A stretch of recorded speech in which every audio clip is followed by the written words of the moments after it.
Então, estamos nesse momento fingindo que estamos começando agora, fingindo que a gente não esqueceu a gravação. Mas, assim, basicamente o que a gente viu até agora foi na verdade, passou rapidamente tudo que a gente viu na aula de ontem. Então, a gente tem esse Composer Validate, que ele, assim, todo o arquivo que é textual para configuração de alguma coisa, no Linux tem bastante isso também, geralmente tem algum comando que a gente pode executar para verificar se a sintaxe do arquivo ficou certinha.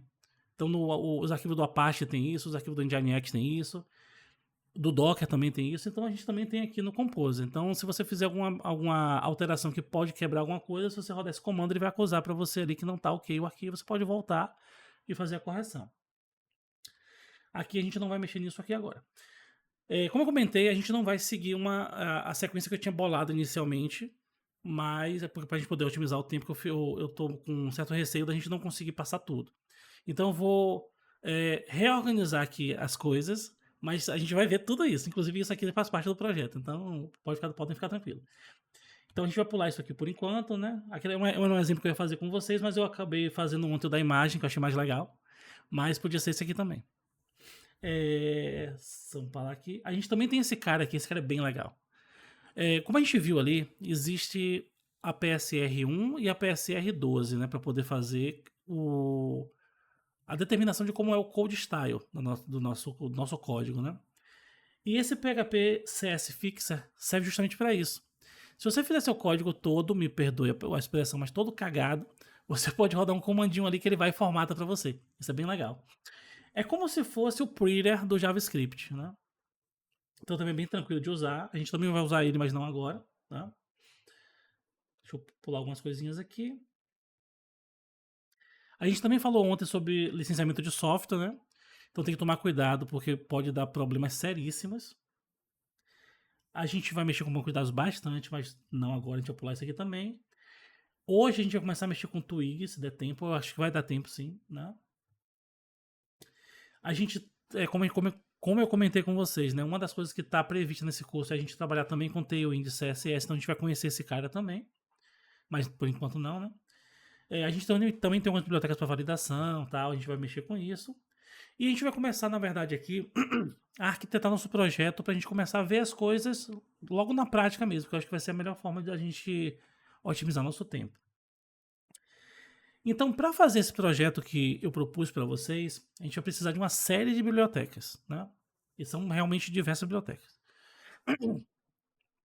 Eu vou até pedir desculpa para vocês, eu estou um pouco gripado, né? Aí, em algum momento, talvez eu até desligue a câmera aqui para a gente focar mais aqui na parte da tela, que é o que realmente importa. Mas eu tô. Acho que minha voz ainda não ficou detonada, não. Ao longo da semana talvez fique. Tô lutando aqui para que ela não fique detonada. Mas vamos lá. Alguém aqui já utilizou algum framework na vida? Tipo Laravel, sei lá, um Express do Node, qualquer framework que seja, né? Vamos jogando no chat aí e tal. Quando vocês usaram esse framework, vocês analisaram a quantidade de dependências que ele traz consigo. Vocês vão ver que é bastante coisa. Normalmente a gente tem alguns tipos diferentes de framework, vamos dizer assim. Se a gente pegar, por exemplo, o Express do JavaScript ou até mesmo o Spring Boot, a gente vai ver que esses caras, basicamente eles partem do zero. É como se eles literalmente trouxessem, entre aspas, nada para você. Não é nada, obviamente, já tem bastante coisa ali. Mas à medida que você vai fazendo a aplicação, você vai dizendo, cara, eu preciso disso, eu preciso disso, eu preciso disso, eu preciso disso.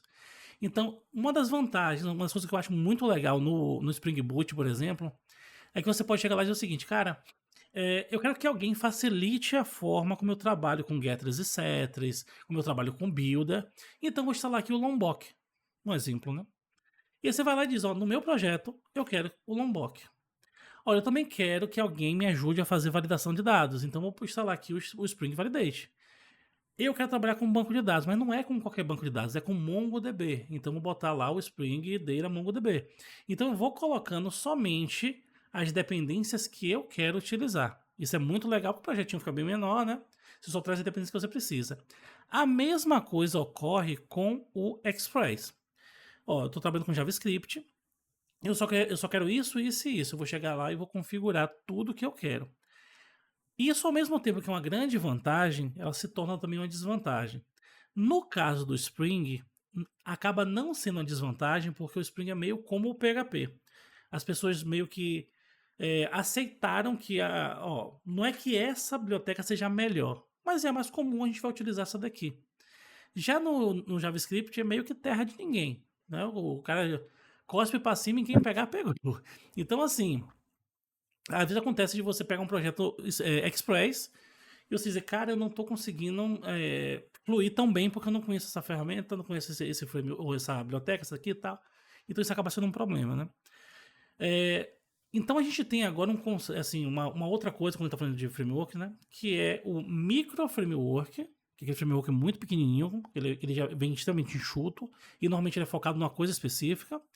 E a gente tem um framework mais, vamos dizer assim, mais completão, né? Vamos trazer o termo completão aqui por enquanto, né? Que ele já traz muita coisa para você. É o caso do Laravel. O Laravel, ele traz muita coisa, mas quando eu digo muita coisa, é muita coisa mesmo. E aí a gente entra em outro conceito que é o quê? A forma como o framework é idealizado. Você fala, pô, Paulo, como assim idealizado? Tem framework que ele procura não ser opinativo. Como é o caso, por exemplo, do Express. O Express diz, cara, se você quiser organizar suas pastas como você quiser, a vida é sua. Faça como você quiser. Se você quiser colocar a biblioteca ABC ou CDE, a vida é sua. Faça como você quiser. Já o Laravel, ele é similar, por exemplo, ao Angular. Ele diz, cara, não é bem assim. Eu sei o que é melhor para você. Eu sou que nem seu pai, eu sei o que é melhor para você. Então, a forma de fazer é assim. Isso é ruim? Não necessariamente. Algumas pessoas acham ruim porque diz que perde a flexibilidade, perde a liberdade e tal. Mas, ao mesmo tempo, a gente ganha em alguns pontos. E um dos pontos que eu acho legal que a gente ganha é que a gente meio que. Eu sempre estou colocando aqui entre aspas porque nada é escrito em pedra. Mas meio que a gente tem uma certa garantia de que todo mundo vai trabalhar de uma forma parecida, muito próxima ali. Então a gente vai organizar sempre o projeto de um jeito específico, né? Óbvio, isso também gera algumas limitações. Por exemplo, o Laravel, ele foi idealizado para trabalhar com MVC. Se você tentar trabalhar com algum outro padrão que seja um pouquinho diferente disso, você vai sofrer. Não é que ele não consiga fazer, mas vai ser um pouquinho mais difícil. E o Laravel, como eu comentei com vocês, né? A gente tinha. Na verdade, eu comecei a falar, acho que eu não cheguei a adentrar tanto. Eu vou voltar um pouquinho para falar um pouquinho da história, de um pouquinho mais de história, vai ser rapidinho, prometo a vocês. E assim, quando eu estiver chato, eu falei, Paulo, tá chato, vamos voltar pra corte. A gente volta aqui. Mas assim, ó. é, Muito no passado, como eu falei com vocês, né? A gente tinha alguns problemas. A gente até que chegou a ver ontem, né? Que o Java resolveu alguns problemas, o C resolveu alguns problemas e tal. Mas a gente tinha um problema na web que era a forma também como a gente trabalhava, a gente construía aplicações web. E era tudo, novamente, uma grande várzea. E por que era uma grande várzea? A gente estava aprendendo ainda. Uma coisa que eu gosto bastante, inclusive eu estava até conversando com alguns colegas hoje também sobre isso, né? Vocês devem pensar assim, pô, você só fica conversando no trabalho, nem trabalha, né? Mas na verdade a gente trabalha bastante. É o seguinte, ó, se você botar aqui, ó, Faculdade de Harvard. Olha que interessante. A Faculdade de Harvard, ela foi fundada em 1636. Ela é bastante antiga. Aí você fala, cara, será que nessa época já ensinavam programação? Vou fazer um spoiler, não ensinava não, porque não existia. Então, assim, existem algumas áreas do conhecimento, como medicina, engenharia, a própria contabilidade e tal, que é bastante antiga. Então, são áreas que já estão meio que consolidadas. Você vê que tem conselho, tem uma série de coisas. A área de computação, não. Eu sou uma pessoa, inclusive, que sou da área acadêmica de uma certa forma também, né? Para ter saído da faculdade agora, mas sou da área acadêmica. Mas mesmo assim, eu não sou favorável à regulamentação da área de TI, não. E por quê? Isso traria muito problema. E por que traria muito problema? Eu não quero entrar na área política, mas assim, acabando entrando também, né? É tudo muito novo e as pessoas. Até a gente que tá aqui, a gente não sabe muito bem como é que essa coisa funciona. Então tem muita coisa aqui que a gente precisa ainda evoluir. Quando a gente fala de medicina, de engenharia e tal, são áreas seculares. A computação é algo relativamente novo, né? Alguns estudos matemáticos que por trás da computação são mais antigos, mas a computação como a gente conhece hoje, ela é relativamente recente. Então, quando a gente fala de internet, é ainda mais recente. A internet comercial surgiu mais ou menos ali na década de 90, né? Então, se a gente chegar e parar para analisar que em, sei lá, ano 2000, comecinho de 2000, a gente estava usando ali alguns sites ainda, algumas lojas virtuais que estavam começando ali. Naquele momento ali, muita gente que trabalhava com aquilo ainda não sabia necessariamente tanto quanto a gente sabe hoje, né? Acredite que muitos de vocês já sabem mais do que muita gente que já trabalhava naquela época, né? Porque, primeiro que a informação não chegava tão rápido quanto chega hoje, né? Não era difundida da mesma forma como é difundida hoje e tal. E a própria computação não era tão evoluída quanto é hoje, né? Eu digo assim, hardware também, software e tudo mais. Então, assim, em dado momento, a gente viu que a gente precisava organizar as coisas. E aí tem um carinha, né, que inclusive é um cara bem polêmico hoje em dia, que é o DHH, né, que é o DHH, né? Ele criou ele trabalhava numa empresa, eu nem sei se a empresa é dele, eu acho que é dele, acho que é 327 Sign, alguma coisa assim. Ele criou uma ferramenta que foi revolucionária, que foi o Ruby on Rails. E por que essa ferramenta foi revolucionária? Porque ele trouxe um conceito que muita gente até então ignorava, que é o conceito de convenção sobre configuração.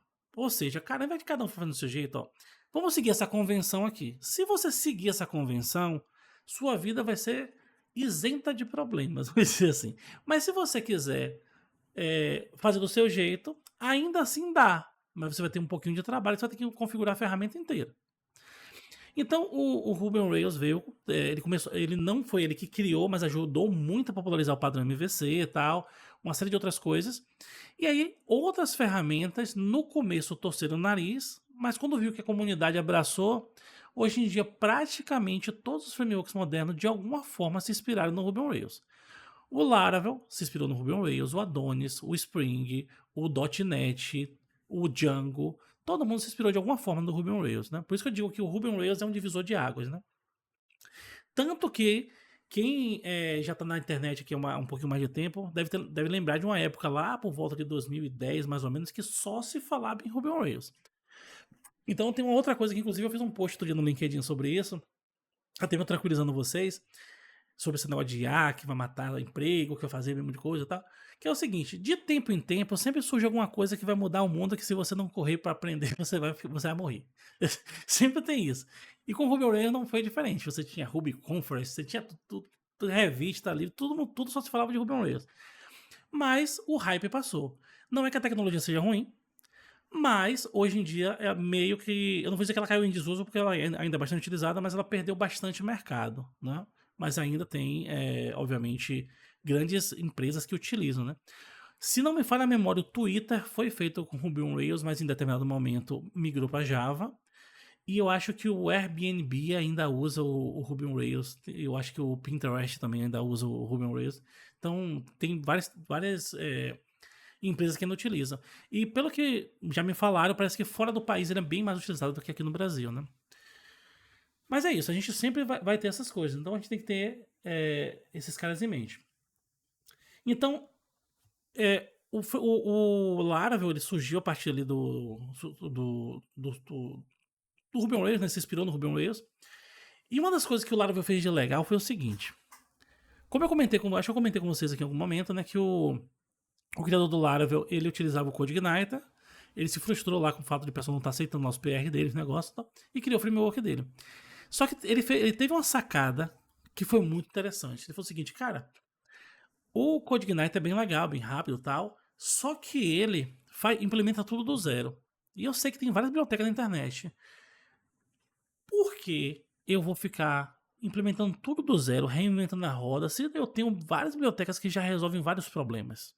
Não tem por que eu ter essa dificuldade toda. Então, ele começou a utilizar várias bibliotecas validadas já pela comunidade, que era utilizada inclusive por outros frameworks como o Symfony, e começou simplesmente a acoplar tudo isso no framework dele. Aí vamos lá. só para a gente ver se a gente está com o mesmo nível de entendimento. O que vocês acham mais interessante? Que eu tenha todo o controle e eu faça minhas próprias bibliotecas? Ou que eu pegue bibliotecas de terceiros que eu não tenho muito controle sobre elas? O que vocês acham mais interessante? Então não pode responder com aquele velho depende, né?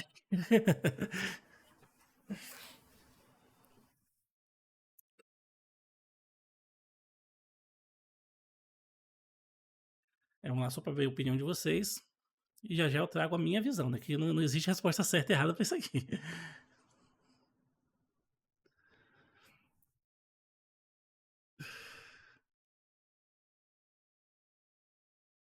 Enquanto vocês digitam aí, se eu falar aqui, vocês vão mudar a opinião. Ou não, sei lá. A questão é a seguinte, ó.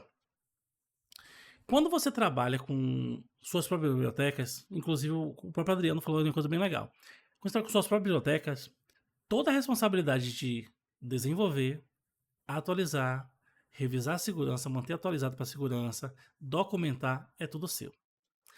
Então, isso gera uma carga de trabalho absurda para você, porque você não precisa de uma biblioteca, você precisa de 20, de 30, então isso acaba sendo muito complicado. No caso do CodeIgniter, isso inclusive foi uma das coisas que fez com que o projeto meio que ficasse meio mortinho ali. Quando você trabalha com biblioteca de terceiros, você tem essa vantagem de já ter algo documentado, testado por outras pessoas. Porém, tem um efeito colateral. Aquela biblioteca de terceiro pode morrer e você ficar órfão dela. Aquela biblioteca de terceiro pode acontecer o que aconteceu com o CodeIgniter, que ficou muito tempo sem atualizar. Então, assim, tudo na vida tem prós e contras. Você tem um trade-off o tempo inteiro, né? Mas, se a gente for para pensar em agilidade, quando a gente fala de agilidade, não é necessariamente programar mais rápido, é entregar valor mais rápido. A gente trabalhar com bibliotecas que já estão prontas e validadas no mercado acaba sendo mais interessante, na minha opinião. Lembrando que não é verdade absoluta, certo? E aí o Laravel pensou dessa forma, falou, cara, pra que eu vou ter que ficar como é que posso dizer assim, investindo tanta energia em desenvolvendo coisas que outras pessoas já desenvolveram muito bem desenvolvidas. Um exemplo é aquele algoritmo do Bcrypt. Pra que eu vou assim, investir anos de estudo para fazer um algoritmo de Bcrypt? Você já tem um Bcrypt lá que resolve maravilhosamente bem pra gente, né? Então é mais ou menos isso. É só uma questão mesmo da gente ver o que é mais interessante para um lado ou para o outro, né? Eu já trabalhei, inclusive, numa empresa que eles estavam utilizando um framework, né? Que esse framework praticamente morreu. E aí mudar para outra tecnologia era muito difícil. A forma como o software foi concebido no início meio que acoplou tudo ao framework. Não tinha como fazer, não tinha o que fazer. E aí o framework morreu. Foi o que aconteceu. A equipe de desenvolvimento teve que começar a dar manutenção no framework. E aí todo mundo que entrava no time ficava pé da vida porque tinha que ficar dando manutenção no framework, que era uma coisa bem antiga. Até um colega estava falando hoje também lá no trabalho que uma empresa que a gente trabalhou também teve algo parecido, né? Que todo mundo que entrava acabava ficando um tempo e pedindo demissão depois porque tinha uma ferramenta lá que ninguém queria trabalhar. Mas entendam que, sim, tem empresas que você vai ter oportunidade de trabalhar com tecnologia de ponta, tudo que seja mais moderno que existe, mas tem muita empresa, eu não vou aqui dizer com certeza se é a maioria ou a minoria, que vai ter bastante código legado, vai ter muito projeto que utiliza, tem dependências também legadas que vocês vão precisar da manutenção. E isso, inclusive, é uma das coisas que o mercado está tendo dificuldade. Ontem a gente viu ali que tinha bastante vaga em aberto, pro PHP, pro Java tem bem mais, pro Python tem bem mais, porque justamente por isso. Às vezes o pessoal chega na empresa e não quer trabalhar com código antigo.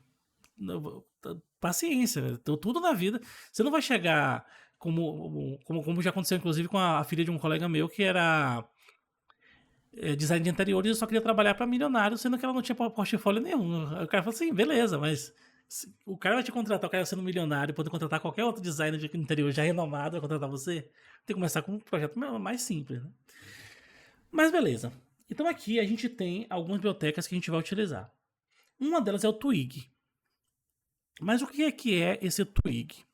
Antes de falar do Twig, a gente precisa entender como é que o PHP trabalha com a camada de visão, né?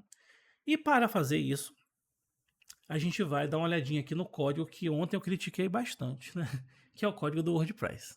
Eu trouxe ele aqui para a gente poder dar uma olhada.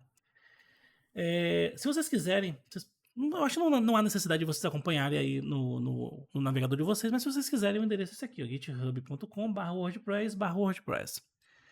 Não sei se vocês sabem, mas vocês podem apertar a tecla ponto no seu navegador, quando estiver no GitHub, que ele abre aqui um VS Code Web aqui para a gente poder navegar. Então aqui, ó, a gente tem alguns não, né? Todos os scripts do projeto. Deixa eu dar um zoom aqui para vocês poderem enxergar melhor. E vou dar um F11 também aqui para poder entrar em modo tela cheia. Lembrando que isso que vocês estão vendo aqui não é o meu VS Code, é um VS Code que está rodando no navegador. Então, qual é a minha principal queixa em relação ao WordPress? Se a gente vier aqui em cima, a gente vai ver que é um código PHP, como outro qualquer. A forma como eles trabalham, perceba que aqui, ó, a gente ainda está naquele padrão mais antigo de ficar dando require em tudo. Então, eu estou dando require num pedacinho de código aqui, em outro pedacinho de código aqui. Essa forma eu já não acho tão interessante para os dias de hoje, certo? Isso aqui, por exemplo, ó, die. Isso aqui é um recurso do PHP que literalmente mata a execução do script. Isso aqui não só é aconselhável o uso em casos extremamente extremos mesmo. Nesse caso aqui, como é um redirect, o que ele está dizendo? Caso esse redirect não funcione, eu quero matar a aplicação, porque eu não quero que a página carregue de jeito nenhum. Porque como isso aqui é uma parte de ativação, ele deve estar fazendo tem algum passo antes que precisa ser feito, que se não for feito, ele vai fazer um redirect, né? Então aqui, ó, é basicamente um código estruturado, né? Cheio de ifs e else ifs, né? Só que essa parte não é nem a parte mais complicada, né? A parte mais chatinha dele tá aqui embaixo, ó. Eu começo o tempo todo a misturar código PHP com código HTML, CSS e JavaScript. Aí você fala, pô, Paulo, mas a gente não vai precisar gerar dinamicamente? Não tem que fazer isso? Aí é que tá um grande ponto do PHP. O PHP, ele nasceu, como eu comentei no dia de ontem, não necessariamente para ser uma linguagem de programação, mas acabou se tornando, né? E uma das características que ele sempre teve desde o começo é que o PHP também é, ao mesmo tempo, uma linguagem de template. Então ele se integra muito bem ao HTML para gerar HTML dinâmico, né? A gente vai ver isso aqui na prática.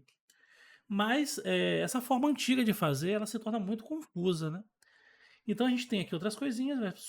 Perceba que aqui, por exemplo, ele está dando uma saída em código HTML, que no caso aqui é CSS, mas enfim, HTML, de um jeito, aqui ele está fazendo de outro. Perceba que o tempo todo a gente tem mistura de código HTML com código PHP. Na minha opinião, isso é muito complicado de trabalhar. Se vocês, inclusive, quiserem trabalhar desenvolvendo um tema, uma extensão por WordPress, vocês vão ter essa dificuldade, porque é exatamente desse jeito aqui. Óbvio que tem plugins que ajudam e tudo mais, mas no geral é mais ou menos isso aqui. Então perceba que o tempo todo tem um código PHP aqui, código PHP aqui, código PHP nesse outro pedacinho aqui, código PHP aqui, e tudo misturado com código HTML. Aqui embaixo eu tenho mais outra sequência aqui, tem strings com código HTML dentro, e a gente só tá no primeiro arquivo. Tem bastante coisa aqui. Então, assim, como um produto final para o usuário, é uma ferramenta fantástica. Tanto que, como eu mostrei para vocês no primeiro dia, a gente tem a Casa Branca dos Estados Unidos utilizando, a gente tem a NASA utilizando, a gente tem o Walt Disney utilizando, a gente tem Taylor Swift, Sony Music, a gente tem gigantes da indústria aí utilizando. Mas, a nível de código, na minha opinião, deixa muito a desejar em vários aspectos. Aí você fala, beleza, Paulo. Mas aí o que a gente tem melhor que isso, né? Novamente, é uma questão de gosto, mas na minha opinião, se a gente procurar aqui por Twig, a gente tem esse carinha aqui, ó. É uma ferramenta que não é nova, né? Ela é criada, é um projeto mantido por um outro framework PHP muito famoso, que é o Symfony. E basicamente a gente consegue fazer uma notação muito próxima do que a gente tem na maioria dos frameworks modernos hoje. O Vue.js funciona dessa forma, o Angular funciona dessa forma, o Timeleaf do Java, em alguns pontos também trabalha dessa forma, tal. Então acaba ficando mais simples da gente trabalhar, porque a gente ainda vai precisar ter alguns caracteres específicos que vão se misturar ao HTML, mas é muito, muito, muito, muito menos. E acaba ficando bem mais simples de trabalhar, beleza?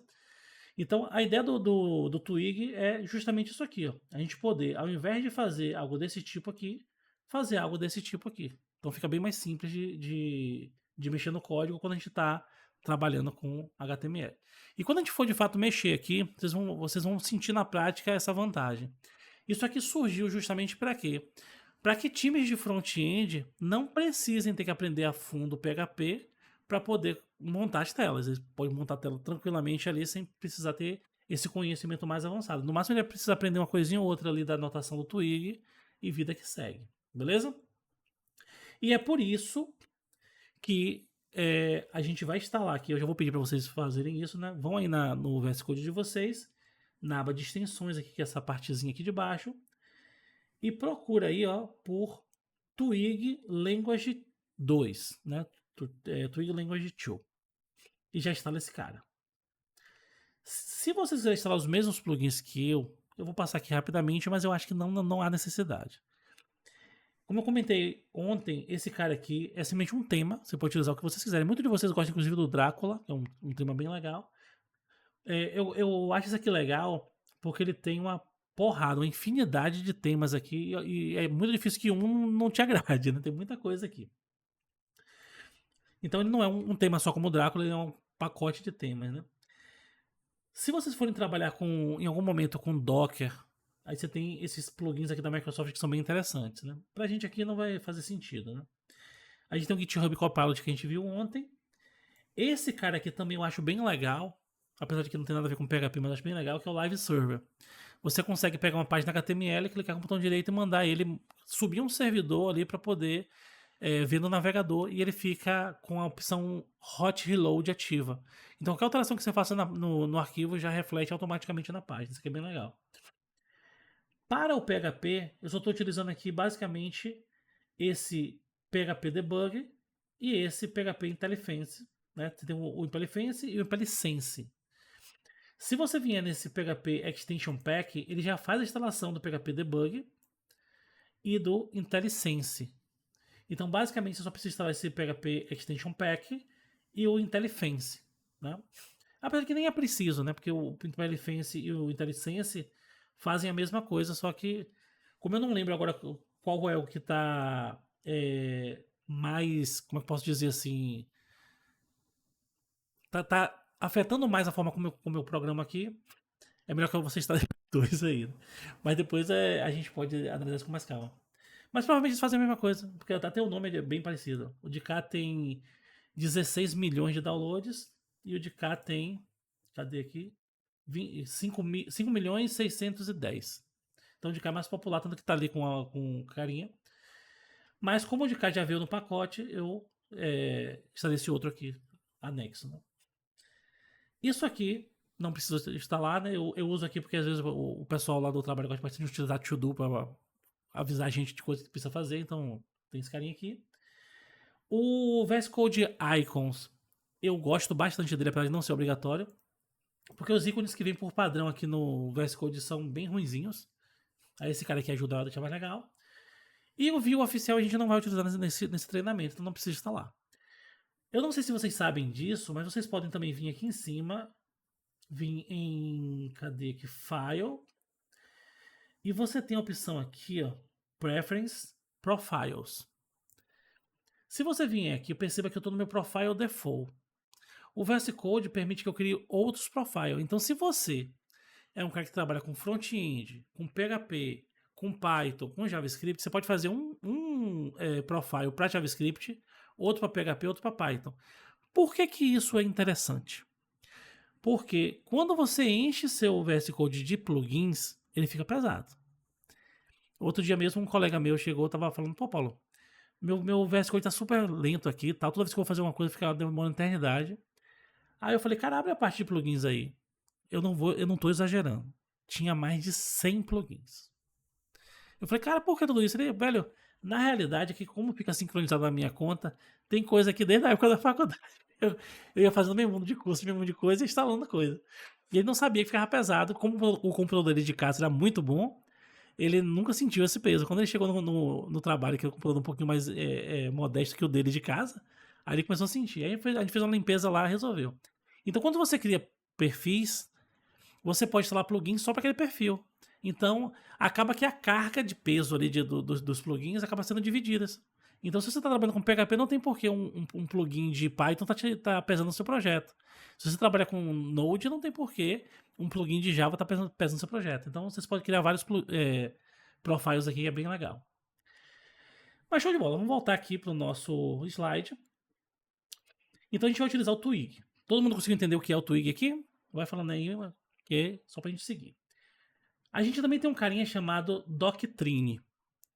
No Java, a gente tem um cara muito icônico, né, que é o Hibernate. O que é o Hibernate? O Hibernate é um ORM. É uma biblioteca que abstrai a complexidade da gente trabalhar com banco de dados. Obviamente, o Hibernate é só um dos ORMs, a gente tem outros ORMs. E no PHP a gente tem o Doctrine, que é bem parecido com o Hibernate em alguns aspectos. Só que a gente também tem um outro carinha que ficou muito popular com Laravel, que é o Eloquent. Então esse cara aqui, esse Doctrine DBO, ele na verdade ele não é o Doctrine inteiro, ele só é um pedacinho do Doctrine, porque o Doctrine em si ele é mais pesado, então a gente pegou só um pedacinho dele. Qual é o grande lance aqui? E por que a gente vai usar esse cara? A maioria dos cursos que vocês fazem por aí ensina para vocês o PDO, ou o MySQLi ou o PDO. E é ruim isso? Não. O PDO, inclusive, é absurdamente rápido e o Doctrine é um pouquinho mais lento que o PDO. Mas por que eu vou ensinar para vocês o DBO e não o PDO? Porque, como eu falei, o PDO é muito popular, você consegue. Vários cursos que vocês fizerem vão focar no PDO e provavelmente a maioria de vocês, inclusive, já deve ter tido algum tipo de contato com o PDO. Só que o DBO ele é muito parecido com o Eloquent do Laravel. Por isso eu comentei com vocês antes da gente começar o curso que esse curso vai dar subsídio para vocês aprenderem outros frameworks muito rapidamente. Então, o conceito de ORM a gente tem no Laravel, a gente tem no Spring, a gente tem no Express, a gente tem no Django. Então, o que a gente aprender aqui, o conceito vai ser exatamente o mesmo. Vocês vão ver que migrar para outro vai ser um tapa. A gente também vai precisar trabalhar com roteamento. O PHP também ele já tem algumas coisas nativas nele, mas essa biblioteca aqui facilita muito a nossa vida, inclusive para trabalhar com algo que a gente chama de URLs amigáveis, que é uma das coisas, inclusive, que para quem trabalha com aplicações expostas na internet, como lojas virtuais, sites, blogs e tudo mais, é indispensável para o SEO, ou seja, para facilitar com que o Google ou outros buscadores encontrem sua aplicação, né? A gente também tem um carinha aqui que vai trabalhar com as mensagens HTTP, que é o padrão PSR7, são esses dois caras aqui. A gente também vai trabalhar com um conceito bem legal, que é o conceito de variáveis de ambiente. Então, a gente vai perceber aqui que em alguns momentos não é interessante para a gente colocar certas informações no nosso código.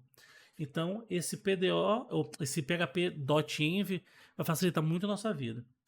A gente também vai trabalhar com log, com validação, com disparo de e-mail. E a gente tem alguns outros carinhas aqui que talvez eu vou analisar se a gente vai incluir ou não, mas provavelmente a gente vai incluir sim. A gente tem um carinha que facilita a gente fazer inspeção no nosso código. Acho que foi o Pablo, ele perguntou se a gente ia utilizar o Xdebug. Para esse treinamento a gente não vai utilizar, eu vou mostrar uma outra forma de a gente fazer debug. Mas eu tenho, inclusive, acho que tem um vídeo na internet, depois eu mando para vocês, que nesse vídeo eu ensino como instalar e configurar o Xdebug e, obviamente, como utilizar. E a gente tem aquele carinha que a gente pulou agora há pouco, que é o PHP CS Fixer, que a gente também vai utilizar ele. Então, basicamente, o que a gente vai fazer é construir uma forma meio que rudimentar, uma forma mais simples de framework, tipo como o Laravel. E para isso a gente vai pegar o mesmo conceito que o Laravel teve, que foi pegar essas bibliotecas já prontas, não que o Laravel utilize essas mesmas, né? Mas pegar a mesma ideia de pegar a biblioteca já pronta e configurando como a gente precisa e lançar o nosso projetinho aqui, beleza? Então a primeira coisa que a gente precisa fazer agora é definir a nossa árvore de diretórios. Então a partir de agora, como vai ser uma coisa mais de código, eu vou desligar a câmera para a gente focar somente aqui no código mesmo, beleza? Qualquer coisa, se tiver alguma coisa que precise de explicação, tiver um bate-papo mais olho no olho aqui, eu volto aqui com a câmera, beleza? Então vamos lá. A gente tem que. Deixa eu até minimizar. Ou melhor, antes de minimizar, vamos fazer aqui um apanhado geral dessas coisas aqui. Então a gente vai ter uma pasta onde todas as configurações do nosso projeto vai ficar. Essa pasta config. Quando a gente faz uma aplicação que precisa ser servida na web, a gente precisa de o que a gente chama de entry point. É o ponto de entrada da nossa aplicação. Então, nosso ponto de entrada e tudo que vai ficar público, exposto na internet, vai ficar dentro dessa pasta public aqui. O PSR4 ele já vai fazer a criação dessa pasta SRC pra gente e todo o nosso código PHP vai ficar aqui dentro. E aqui embaixo só tem o Compose.json e o Composer Lock. Dentro dessa pasta SRC a gente vai ter nossos controladores, nossas entidades, se for o caso. Talvez a gente nem trabalhe com entidade, mas eu vou ver aqui direitinho. A gente vai ter todas as nossas classes de exceção, a gente vai ter middlewares, a gente vai ter nossas classes de modelo, de serviço, classes de suporte e arquivos de visão, né? Que seria nossos arquivos do Twig. Então a gente já vai começar agora a ter esse projetinho aqui lá no nosso VS Code. Como eu comentei com vocês, em algum momento eu ia precisar dar um zoom out aqui e esse momento chegou aqui. Então vou precisar diminuir aqui um pouquinho de zoom. Me confirme se esse nível de zoom aqui ainda dá para vocês enxergarem bem. Me confirma aqui no chat, por favor.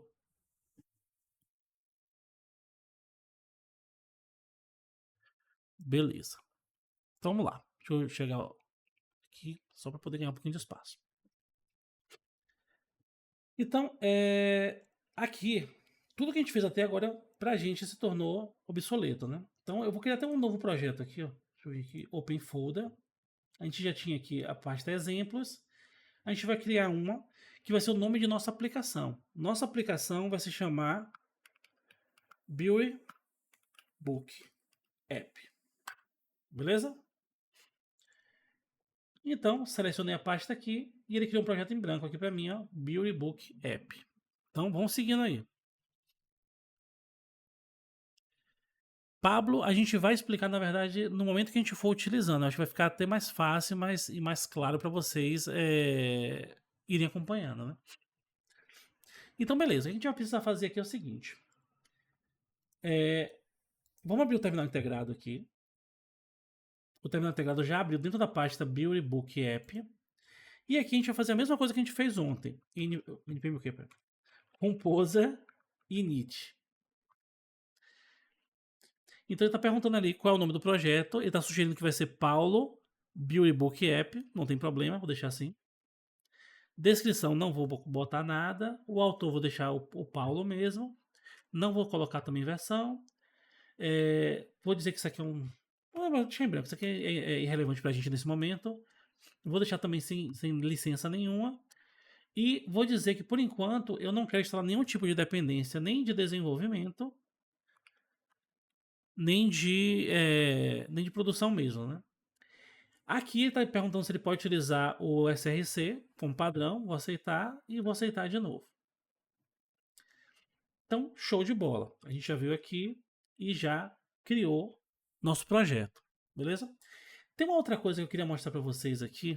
Deixa eu até ver se eu consigo abrir aqui enquanto a gente está aqui. Me dê só um segundinho.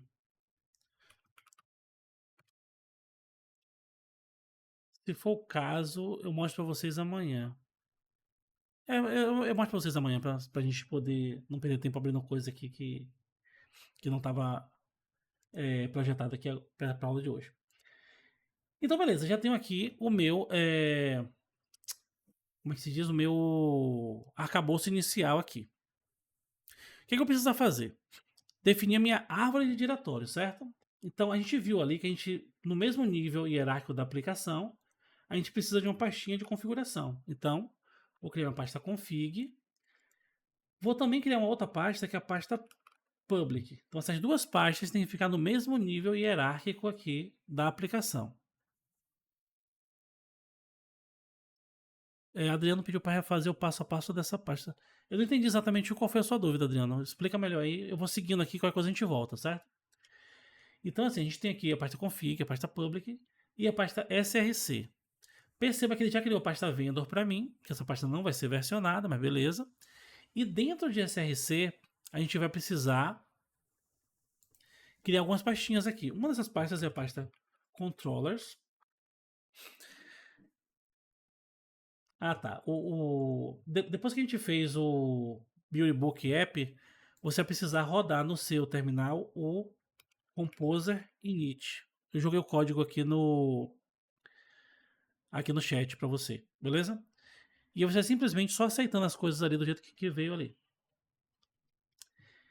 Aí ainda dentro de src, ó, perceba que quando eu passo o mouse aqui, ó, ele consegue selecionar ou uma ou a outra. Eu vou passar o mouse em cima de src e vou mandar ele criar uma outra pasta, que vai ser a pasta, por exemplo, models. Vou trabalhar com banco de dados. Acabou que ele caiu no lugar errado, deixa eu tentar mover aqui. Beleza. Novamente, eu vou criar aqui uma pasta também chamada views. E por enquanto, eu só vou ter essas 3 pastas. Por que por enquanto? Porque como eu comentei com vocês, à medida que a gente for necessitando de cada coisa, a gente vai criando as pastas, que eu acho que assim vai ficar mais fácil de vocês entenderem o que cada pasta faz, beleza? Podemos somente acompanhar depois que... sim, ó, na verdade, a maioria de vocês, se vocês quiserem, apenas preste atenção, né? Surgiu dúvida, pergunta, e deixa para depois, na gravação, né? Quando vocês forem assistir a gravação, vocês poderem fazer, beleza? Fora isso, eu vou também criar um projeto no GitHub e disponibilizar para vocês tudo que a gente for fazendo aqui, beleza? Que aí vocês podem também só baixar e ir acompanhando. Apesar que depois, apesar de que eu aconselho que acho melhor, né? Acho mais interessante que depois vocês reassistam, caso tenham tempo, e vão tentando fazer junto, beleza? Deixa eu só beber uma água aqui, só um segundinho.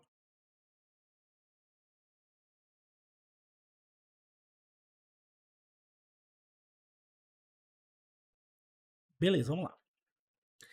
Então a gente viu ontem também que aqui no nosso Composer a gente tem esse Paulo Beautybook App. Isso aqui vai fazer com que toda vez que eu precisar importar uma classe, eu precise colocar Paulo barra Beautybook App barra alguma coisa. Então, para ficar mais simples, eu vou simplesmente pegar tudo isso aqui e transformar em app. Beleza? Show de bola. Não vou mexer mais nesse arquivo aqui. E eu vou fazer o seguinte. Eu preciso criar aqui, dentro de public, um arquivo chamado index.php, que vai ser o ponto de entrada do meu site, certo? E, por enquanto, eu vou simplesmente colocar aqui um echo hello world. Somente isso aqui. Como é que eu faço agora para executar esse arquivinho aqui e ver se está funcionando? Uma das formas é entrar na pasta public e rodar um comando para subir um servidor integrado do PHP. Mas eu posso também não precisar entrar na pasta public. Eu poderia fazer o seguinte, ó, php-s. Esse php-s diz o seguinte: PHP, ao invés de você rodar esse script que eu vou passar aqui agora no modo de linha de comando, eu quero que você suba ele como um servidor web. Só que aqui tem um detalhe: ele não é um servidor web de produção, é um servidor web de desenvolvimento. Ele é absurdamente simples e absurdamente limitado. E uma das limitações dele é, apesar dele ele conseguir servir arquivos estáticos e arquivos PHP, ele só consegue gerenciar um arquivo por vez. Então, se você tiver um script muito demorado, a sua aplicação toda vai congelar até que aquele processo seja concluído. Porque só tem uma threadzinha, só tem um núcleo e é tudo síncrono. Então ele é só para desenvolvimento mesmo. Ele não, por mais que seja possível você colocar ele no servidor, nunca faça isso no servidor de produção de real, né? Porque vai dar ruim. Então o comando é php-s localhost 2 pontos. Eu posso botar qualquer porta aqui, eu vou botar para esse exemplo aqui 8000. E eu vou botar aqui simplesmente /t public. E vou dar enter. Perceba que ele disse para mim o seguinte, ó. Ele deu a data de hoje e disse que o servidor de desenvolvimento foi startado nesse endereço, nessa porta. Então eu vou dar um Ctrl clique aqui. Acabou não pegando direitinho aqui o endereço por causa da quebra de linha, mas vamos digitar aqui, não tem problema não. Opa, vamos simplesmente digitar aqui, ó, localhost 2.8000. E apareceu aqui o nosso Hello World. Não sei se vocês estão acompanhando, se alguém estiver acompanhando digitando, vê aí se funcionou. Mas para vocês que vão ver depois da gravação também, é bem tranquilo. Inclusive, deixa eu ver se tá... Não, a gravação tá tranquila. Então, beleza. O que a gente vai fazer agora? Como eu já tenho esse cara aqui, eu preciso também testar se eu colocar alguma classe, alguma coisa em outro diretório, se isso vai funcionar, né? Então, vamos fazer um testezinho aqui rápido. Para isso, o que eu vou precisar fazer? Eu vou ter que vir no meu arquivo, na minha pasta controladora. Podia ser qualquer pasta, na verdade. Eu vou mexer aqui na pasta controladora. E vou criar aqui, por exemplo, um hello controller.php. É só de teste mesmo, certo? Vou iniciar aqui com a tagzinha do PHP. A gente sabe que todo arquivo PHP precisa ter essa classezinha, né? Ou essa tagzinha. E vou dizer que o namespace dele vai ser appcontrollers. Perceba que o próprio Copilot já sugeriu isso pra gente. Sempre que o Copilot sugerir alguma coisa, eu vou analisar aqui, se for ok, eu vou aceitar. Para quê? Não tem nenhum ganho pra gente digitar. Se eu já sei o que eu vou fazer, não tem nenhum ganho. Para vocês que estão começando, é importante que vocês vão digitando até mesmo para criar essa memória muscular. Então perceba que ele já leu o meu diretório aqui, já pegou o nome do meu diretório e já pegou também aqui, ó, o nome do meu controller, que é o Hello Controller. Então a minha classe tem o mesmo nome do arquivo. Como eu comentei ontem, não precisa necessariamente ter o mesmo nome. Mas é importante que a gente siga esse padrãozinho aqui, até mesmo para que a gente possa trabalhar de uma maneira mais fácil de dar manutenção no código no futuro. Então aqui, ó, perceba que ele sugeriu esse greet, mas eu vou simplesmente dizer o seguinte, vai ser o nosso dizer oi. E aí eu vou simplesmente dar um echo oi. Vai ser somente isso aqui. Beleza? Agora eu tenho que vir aqui nesse cara e fazer a importação, como a gente já viu, do nosso vendor autoload. Perceba que ele também já sugeriu aqui, ó. Dessa vez, ontem ele tinha sugerido o require, hoje ele já sugeriu o require 11. Então, uma coisa a gente já percebe aqui. A IA, muitas vezes, ela não mantém consistência em projetos diferentes. No mesmo projeto, ela tenta manter uma certa consistência, mas ainda assim ela pode falhar em alguns momentos. Cabe a gente ter essa expertise, né? Então, vou apagar esse cara aqui, ela já sugeriu mais coisa pra gente aqui, mas vamos analisar pedacinho por pedacinho. Então, primeira coisa, eu estou incluindo no meu arquivo index o meu vendor autoload. Perceba que, diferente de ontem, como eu estou dentro da pasta public, eu preciso subir um nível. Então, por isso que ele colocou aqui, ó, 2.2 barra. E entrei na pasta src, na pasta controller. Desculpe, na pasta vendor, na pasta autoload, no arquivo autoload. Só que aqui tem esse carinha aqui, ó. E o que esse carinha faz? Esse cara aqui, ó, ele pega o endereço do diretório atual. A grosso modo, eu nem preciso desse cara. Mas historicamente o PHP já sugere que a gente coloque isso porque eu posso ter um arquivo incluído dentro de outro e isso pode dar alguma confusão em algum momento. Então ele sugere que a gente coloque esse underline, underline, dir, underline, underline. Isso aqui é uma constante global da aplicação. Então, vamos tentar sempre seguir esse padrão, né? Underline, underline, dir, underline, underline. Considerando que isso aqui pega o diretório atual, eu estou, novamente, ó, subindo o nível, entrando em venda e pegando autoload. Perceba que ele sugeriu o seguinte, que eu crio uma variável chamada hello controller que recebe uma nova instância do meu hello controller e isso como vai gerar um objeto do tipo hello controller, eu consigo acessar o método dizer oi. Perceba que aqui, ó, eu estou dizendo que esse método é público, então eu consigo acessar ele de qualquer local. Nesse caso aqui, eu percebo que o próprio IDE já está acusando aqui, ó, que a gente está tentando pegar esse Hello Controller, mas a gente não sabe de onde pegar ele. Por quê? Porque a IA sugeriu esse nome, porque ela sabe onde está, mas ela não considerou no primeiro momento que eu precisava importar ele aqui em cima. Então eu posso vir aqui e fazer o seguinte, ó. Eu posso apagar uma letra, digitar de novo e o VS Code aqui já sugere para mim esse cara aqui, ó. Então ele já fez a importação para mim aqui em cima. Beleza? Então show de bola. Se tudo correu bem, a gente vai conseguir executar esse projeto, mas provavelmente vai dar aquele mesmo problema de ontem. Então vamos executar aqui, vamos lá no navegador.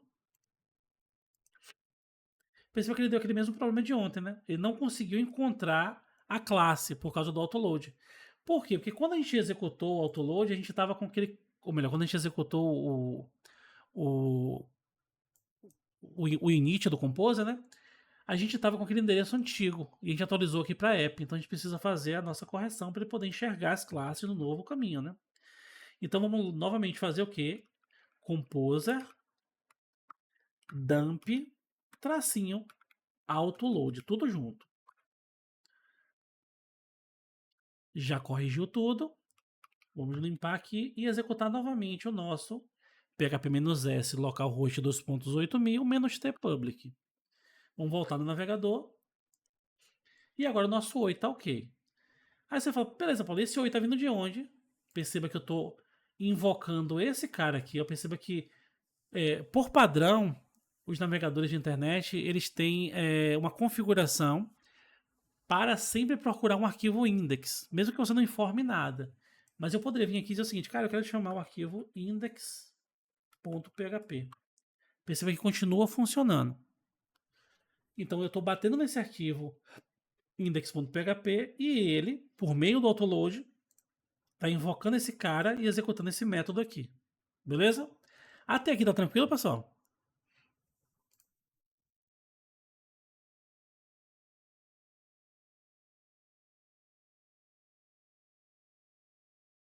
Show de bola.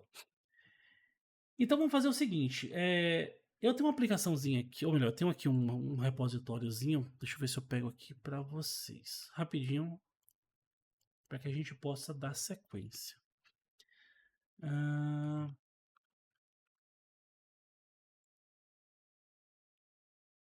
Só um segundo que eu já vou passar para vocês.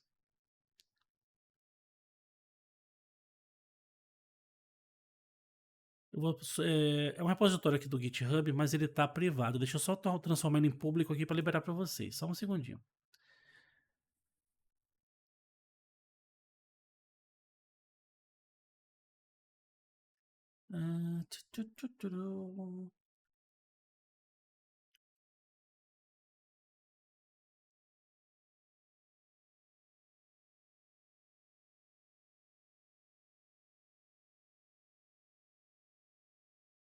Vou pegar aqui só meu telefone para pegar a autenticação dos fatores.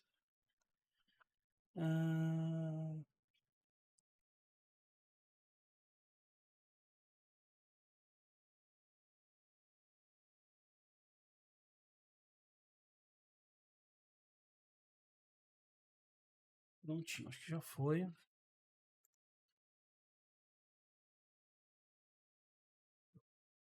Então vamos fazer o seguinte, ó. Acessem esse endereço aqui, ó. Deixa eu mandar para vocês aqui. Veja se todos vocês têm acesso a esse carinha aí.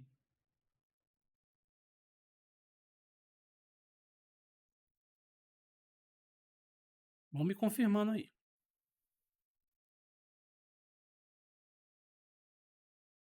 Show de bola. O que a gente vai fazer aqui, ó? Eu vou pegar esse cara.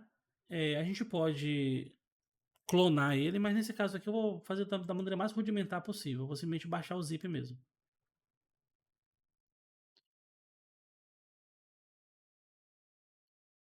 Vou pegar esse cara aqui.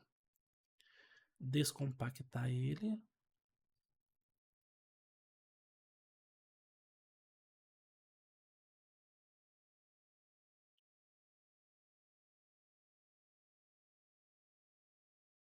E eu vou fazer o seguinte, por enquanto, certo? Aqui dentro desse projeto eu vou clicar nesse símbolozinho aqui, ó. Somente para ele colapsar aqui todas as minhas pastas. Ficou desse jeito aqui. Eu vou pegar o meu arquivo que eu acabei de descompactar. e vou jogar aqui dentro. Certo.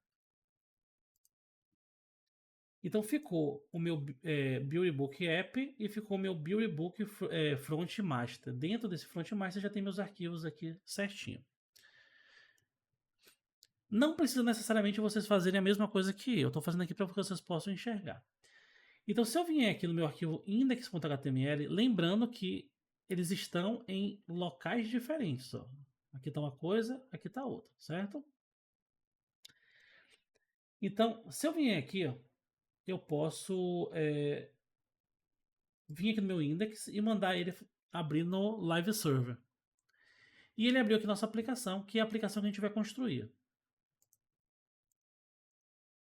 Beleza? Tudo isso aqui é feito em JavaScript. JavaScript front-end. Então nada disso aqui tem banco de dados, nada disso aqui tem nada. Beleza? A gente vai utilizar isso aqui de base para nossa aplicação. Por que a gente vai utilizar? Deixa eu até ativar a câmera aqui agora, porque nessa parte aqui a gente precisa de um pouquinho mais de atenção. Deixa eu voltar aqui para vocês verem minha cara feia de novo. Então por que a partir desse momento a gente vai começar a mexer nesse cara e não fazer do zero? Antes da gente, de fato, colocar a mão no nosso projeto e começar a construir ele, a gente vai aprender a como utilizar a IA para construir um layout como esse.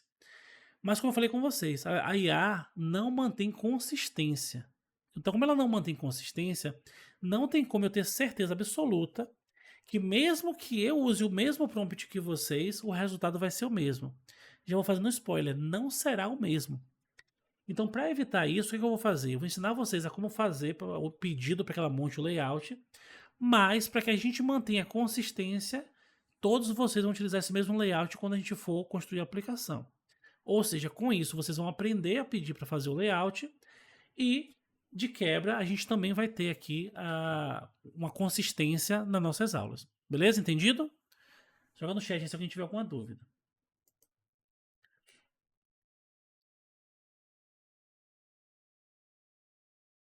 Beleza. Deixa eu ver aqui. Então, como eu não vou mexer nesse cara exatamente agora, eu vou tirar ele daqui. Então, o que a gente vai fazer aqui é o seguinte. Deixa eu só ver uma coisinha aqui. Deixa eu abrir de novo esse cara aqui.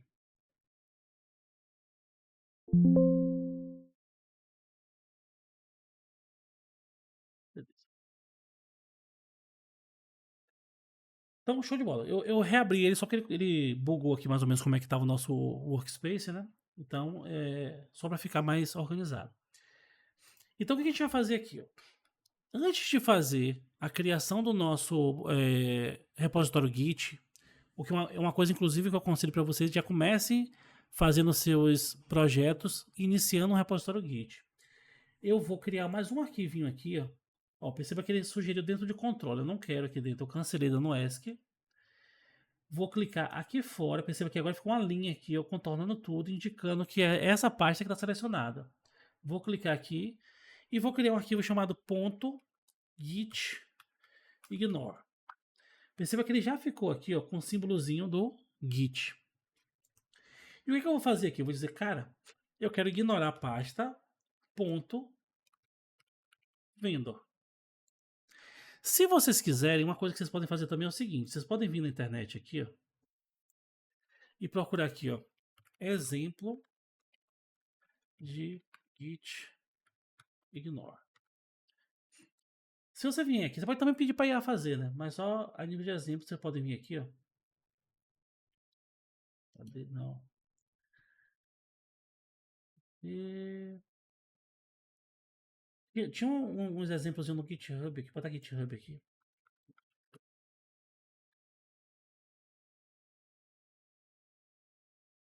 Aqui, ó. Tem para todas as linguagens aqui, ó. Tem, ó. Compose Git ignore, tá vendo? Ele tá dizendo aqui para ignorar esse cara e o de cá e tal. Você vem aqui, tem para Gradle. Então já fica vários templatezinhos legais, mas lembrando que hoje em dia com a IA, a gente pode simplesmente pedir para a IA e a IA já faz isso pra gente, beleza? Então vamos lá. pedir para esse cara aqui, posso botar tanto como ponto git, ou ponto barra venda, como barra venda, né? E vou dizer o seguinte, aqui embaixo eu vou rodar o comando git init. Ele já disse para mim aqui que inicializou um repositório git em branco, certo? Vazio. Só que olha que legal. Esses U aqui, vocês sabem o que significa, né? Eu passei ali para acho que eu não sei se eu passei no grupo geral, mas teve um de vocês que me pediu ali o tutorial de GitHub, eu passei para essa pessoa.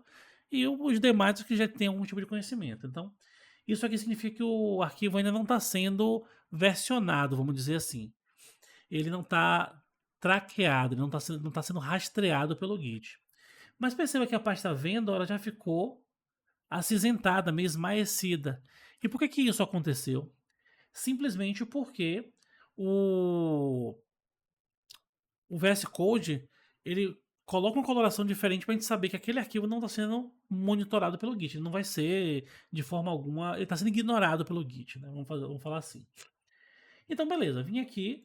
Se eu vim aqui na aba lateral, ele já tem aqui os arquivos que de fato vão ser versionados, que é o git ignore, o compose.json, o index e o hello control. Aí você fala, pô, Paulo, mas e as pastas? O Git, ele tende a ignorar pastas que estejam vazias. Então, enquanto não tiver uso, ele não vai traquear. Quando a gente começar a colocar arquivos lá dentro, ele vai criar pasta. Tanto que nesse caso aqui, ó, ele disse que o index está dentro de public, então ele vai ter que criar essa pasta public pra gente. E ele está dizendo aqui pra gente também que o hello está dentro de src controller, então ele vai criar essa pasta também pra gente, beleza? Então, como a gente sabe, né, quem foi meu aluno, lembra que durante as aulas a gente sempre utilizava a linha de comando para fazer todo o gerenciamento do Git. Só que, como eu comentei com vocês, no mundo real, a gente precisa ter esse conhecimento, mas a gente tem assim, inúmeras ferramentas visuais que a gente pode utilizar. Então, nesse caso aqui, a gente vai utilizar uma ferramenta visual que é o próprio VS Code. Eu posso ir clicando nesses mais aqui do lado, que ele vai mover isso aqui para o stage, ou eu posso simplesmente jogar aqui, ó. Cliquei aqui, ele já jogou todos os arquivos para o stage, e aqui em cima eu posso botar minha mensagem de commit, que eu posso simplesmente botar commit inicial. Aqui eu posso clicar em commit ou dar um Ctrl Enter, que ele já commita isso pra gente, e eu já tenho meu primeiro commit aqui na nossa branch master. Como eu já comentei com vocês em outros momentos, antigamente o padrão era utilizar o nome master, hoje em dia muitos projetos utilizam o nome main. Isso é uma questão mais linguística mesmo, tem questões que algumas empresas estão se preocupando mais com representatividade, com inclusão e tal, e o termo master tem um peso histórico que o pessoal considera, então muitos projetos estão com main. Como já ficou como master que eu não vou mudar, vou deixar como master mesmo, mas se eu tiver como main também não tem problema, beleza? Até aqui tranquilo? Eu acredito que sim, né? Então, o que a gente vai fazer aqui agora? Uma vez que a gente já tem aqui o nosso arquivo ignorado, a gente pode, e a gente também já testou aqui o nosso Composer, a gente pode já começar a instalar nossas bibliotecas, né? Então vamos lá, deixa eu até pegar minha colinha aqui que tinha as bibliotecas que a gente, pra não ficar voltando no slide toda hora, cadê bibliotecas necessárias? Pronto, então a gente tem uma das bibliotecas que a gente vai utilizar, vamos até fazer o seguinte aqui, é o Twig, né? Então beleza. A gente vem aqui em Docs. Novamente, como a gente viu ontem, né, a gente tem aqui instalação. Então eu posso simplesmente vir aqui, ó, e fazer a instalação do Twig aqui pra gente. Então vou vir aqui copiar esse cara.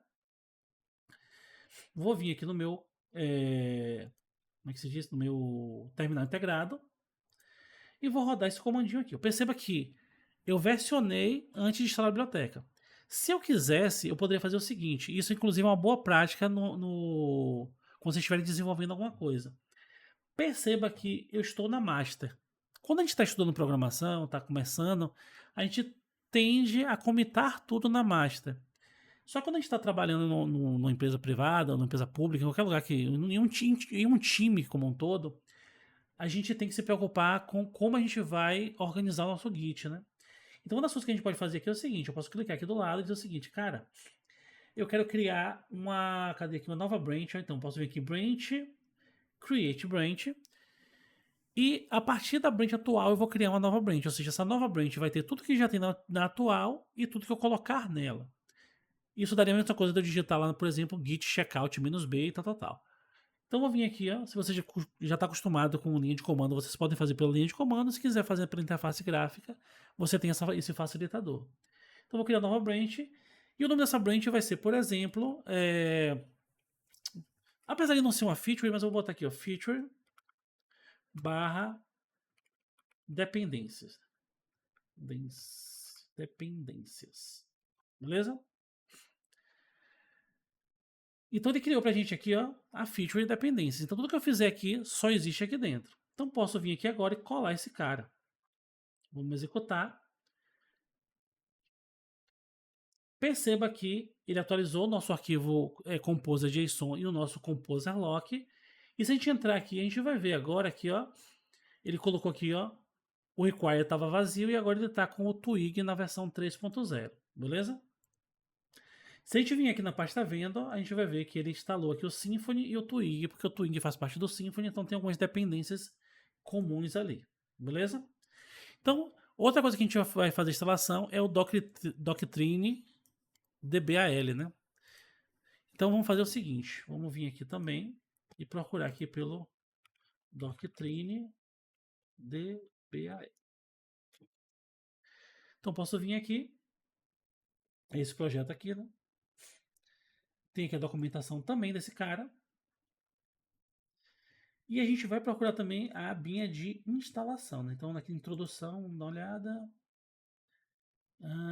Cadê você, carinha?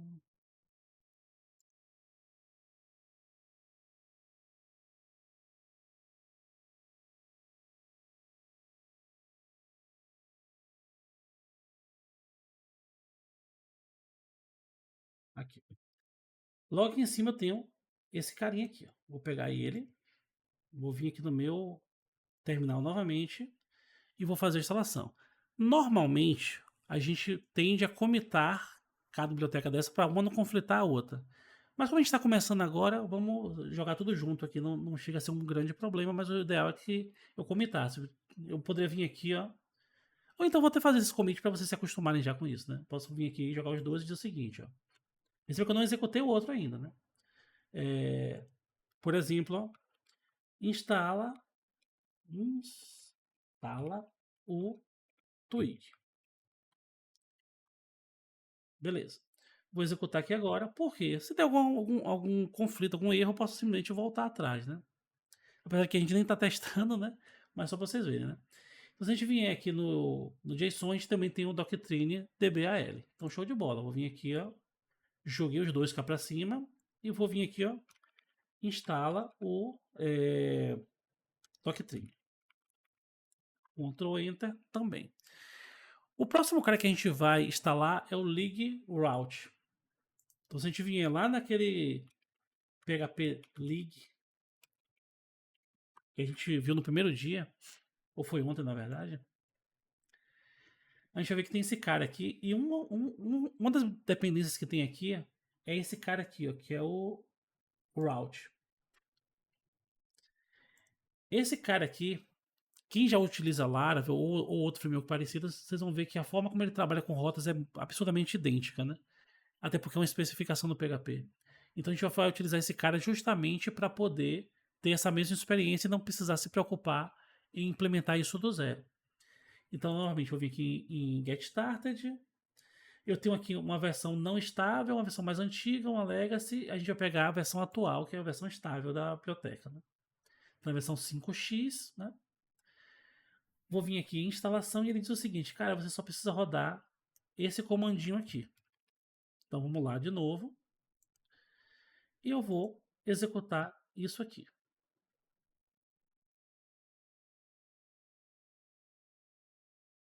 Então, perceba que novamente ele veio aqui, ó, e instalou para a gente o League Route.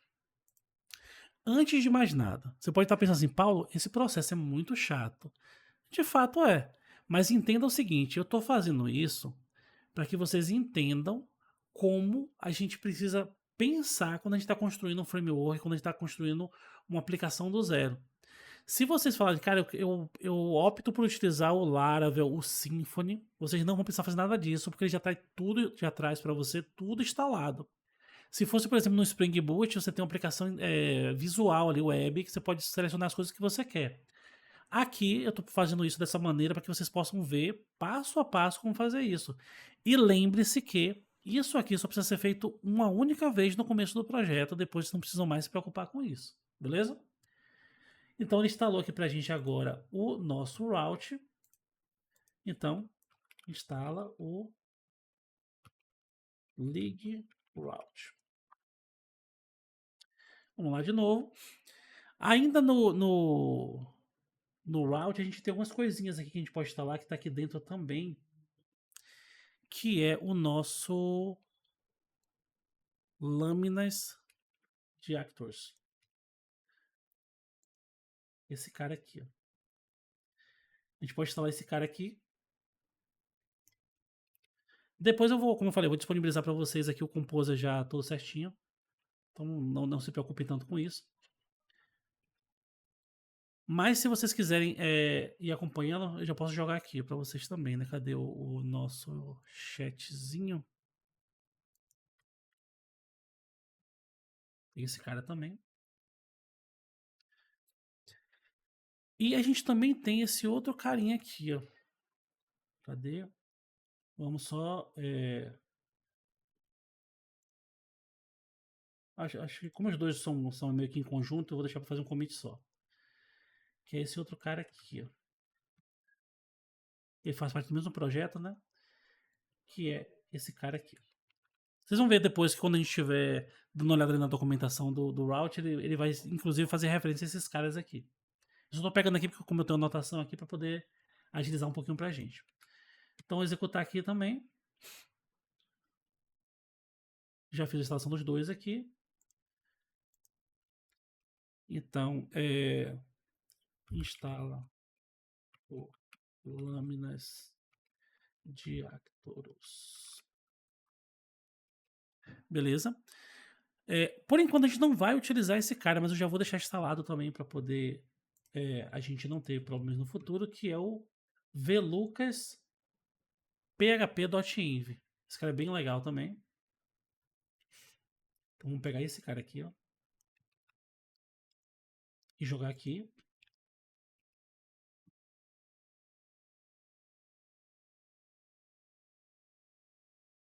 Beleza. Então, instala o .inv, né?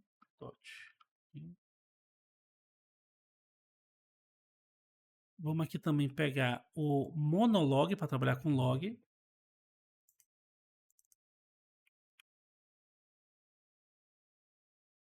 Vocês vão ver que muitas dessas dependências a gente só vai utilizar em pontos específicos da aplicação. Só estou adiantando algumas coisinhas para vocês aqui. Vamos lá. E tá aqui embaixo. Uma outra coisa ruim disso aqui, eu tenho que admitir, é que você vê que cada biblioteca utiliza uma documentação diferente, então o comando pode estar em locais diferentes, mas é sempre você vai procurar por Composer Require. Então vou jogar aqui.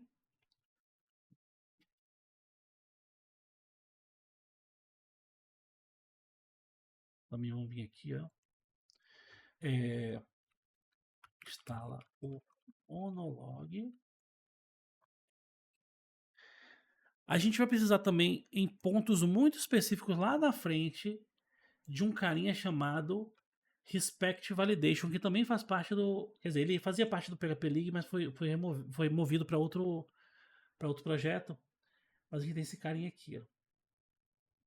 Cadê o comando dele? Deixa eu ver aqui do lado se a gente tem aqui, ó, a documentação dele. Como a gente viu, a gente sempre vai vir aqui em instalação, né? E a gente tem o Respect Validation.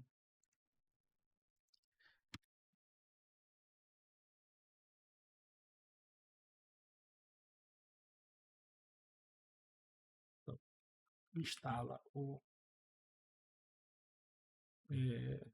Respect Validation. Quando a gente for trabalhar com disparo de e-mail, a gente vai trabalhar com esse cara aqui. Eu já vou fazer um spoiler para vocês. Ele não é a melhor biblioteca para disparo de e-mail, mas é o mais simples de utilizar. Então por isso que a gente vai utilizar ele.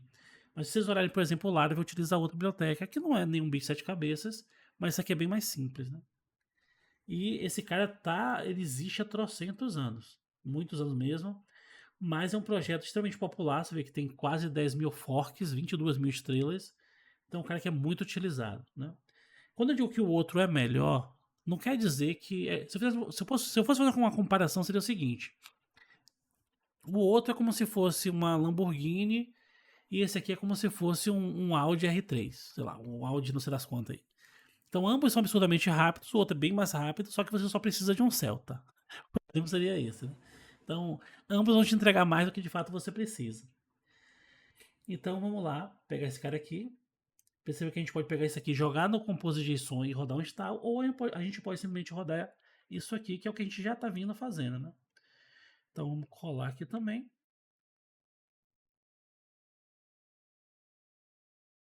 Já instalou aqui, então instala o PHP Mailer. PHP Mailer com L só, na verdade. Não coloquei aqui os caras.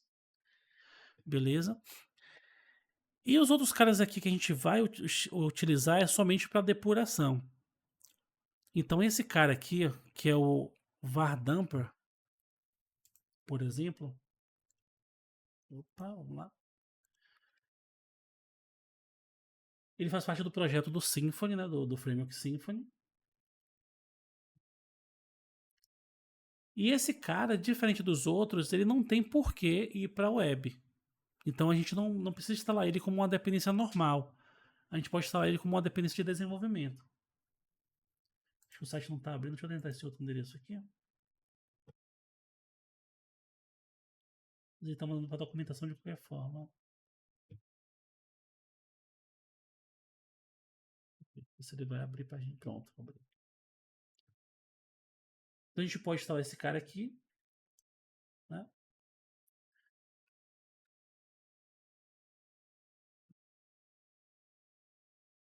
Nesse caso aqui ele está instalando também como uma dependência normal, mas seria interessante que a gente jogasse ele como dependência de desenvolvimento. E a gente também tem esse cara aqui, ó, que é o PHP CS Fixer.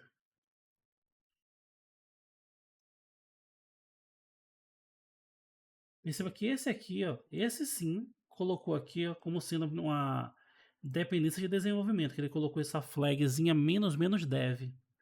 Então eu vou pegar esse cara aqui, ó, e jogar lá pra gente. Mas antes eu preciso comitar aqui o de cá, né? Então instala o Vardamper. Vou jogar esse cara aqui. Vocês vão perceber que ele vai criar aqui, ó, um carinho um pouquinho diferente, ó. Eu tenho o require e eu tenho o require dev. E uma coisa que eu posso fazer também é o seguinte: posso dizer, cara, como eu não quero que esse cara fique aqui em cima, eu posso arrancar ele daqui de cima e jogar ele aqui para baixo. Por enquanto eu não vou fazer isso, depois eu vou explicar a vocês por que eu não vou fazer isso. Mas a gente pode no futuro, e talvez a gente faça no futuro, tirar ele daqui, mover para baixo e só dar um compose update que ele já internamente já tira de uma pasta, coloca na outra, já bota a referência tudo certinho e a gente já consegue trabalhar melhor com esses caras. Mas aqui eu vou simplesmente colocar aqui, instala o PHP CS Fixer. Então beleza. Vou fazer o seguinte aqui para vocês, ó. Tudo que a gente fez aqui, vou copiar aqui, deixa eu até abrir aqui diferente para vocês aqui, ó. Lembrando que para vocês tem que ser um pouquinho. Você não pode simplesmente pegar na íntegra esse aqui, né? Pronto, aqui. Ó. Vou jogar para vocês já formatado aqui. Pronto. Aqui tem tudo que eu instalei. Então, se vocês quiserem, vocês podem simplesmente copiar essa parte do require dev pro de vocês e dar um compose update aqui que já instala tudo. Beleza? Como eu acabei parando aqui o servidor integrado, eu vou ter que rodar de novo o servidor integrado aqui do PHP, que é o nosso. Cadê? Acabou não ficando mais aqui, vai ser o PHP-S localhost 2.8.000 menos t public. E se tudo correu bem, tem que continuar funcionando, né? Então vamos mudar aqui e ó, continua funcionando o nosso projeto. Tranquilo? Quem aí teve a curiosidade de instalar junto, né? Teve. Não é que os outros não vão fazer, né? Mas só alguém aí acabou acompanhando aqui. Deixa eu até fechar algumas coisas aqui que a gente já falou, né? Tá com muita coisa aberta aqui. A gente já falou sobre tudo isso aqui. A gente do Spring, daqui a pouco a gente. Durante a semana a gente vai fazer uma coisinha aqui. Só para fazer um comparativo mesmo.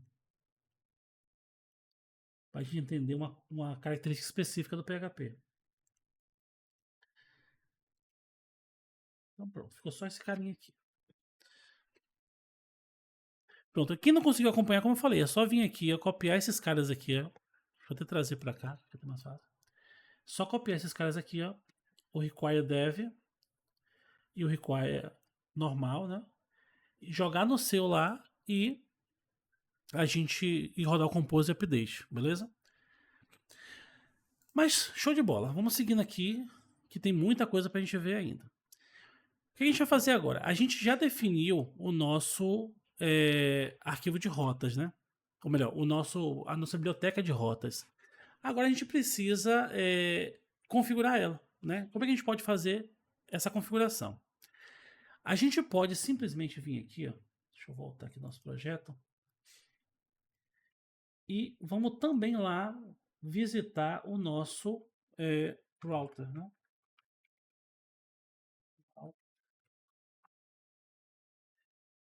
E eu vou fazer aqui justamente seguindo a documentação para vocês verem que é bem tranquilo. Ó. Já vim aqui na documentação. E ele fala para a gente o seguinte aqui. Ele está explicando aqui o que é o route e tal. E a gente tem aqui ó, o uso básico. Então, você aqui do lado você tem esse more aqui, né? E a gente tem aqui ó, o uso básico. O uso básico, olha que legal. Ele faz a instalação daquele router league que a gente fez. E ele diz o seguinte, ó. Que o próximo passo seria instalar o Jacktorus, que a gente também instalou. E aquele HTTP Handle Runner, que a gente também instalou. Por isso que eu falei que a gente em algum momento ia instalar.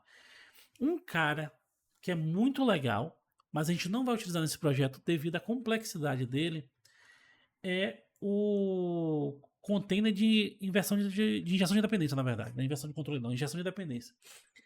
Isso aqui, talvez em algum momento lá na frente, a gente, se vocês, a depender de como vocês evoluam com isso aqui, vão interagindo no. Mesmo pós-curso, vão interagindo no grupo. Porque se for o caso, a gente marca algumas lives, volta aqui e fala sobre esse cara aí, ou eu faço um vídeo gravado e mando para vocês. Mas nesse treinamento a gente não vai falar sobre esse cara aqui, mas é um cara bem interessante, esse container de injeção de dependência. Então vamos lá. Se a gente vir aqui, deixa eu dar um nível de zoom aqui maior. O PHP, como a gente vem conversando ao longo desses dias, né? Ele surgiu com algumas características, mas ele foi evoluindo mês a mês, ano a ano, e chegou num ponto de evolução bem interessante. Hoje o PHP ele ainda não é uma linguagem fortemente tipada. Eu acredito que ele nem está caminhando para isso, mas ele está trazendo vários recursos de linguagens fortemente tipadas para que você possa ter um controle melhor de como as variáveis, como os métodos, como os objetos, como as coisas são desenvolvidos e como é que ele trabalha. E uma das coisas que você pode fazer é fazer isso aqui. Quando você faz isso aqui, você está definindo que, cara, eu quero que você funcione agora de uma forma um pouco mais estrita em relação a tipos. Né? A gente, por padrão, ele consegue tipar, mas dessa forma aqui a gente consegue ter um controle maior, né?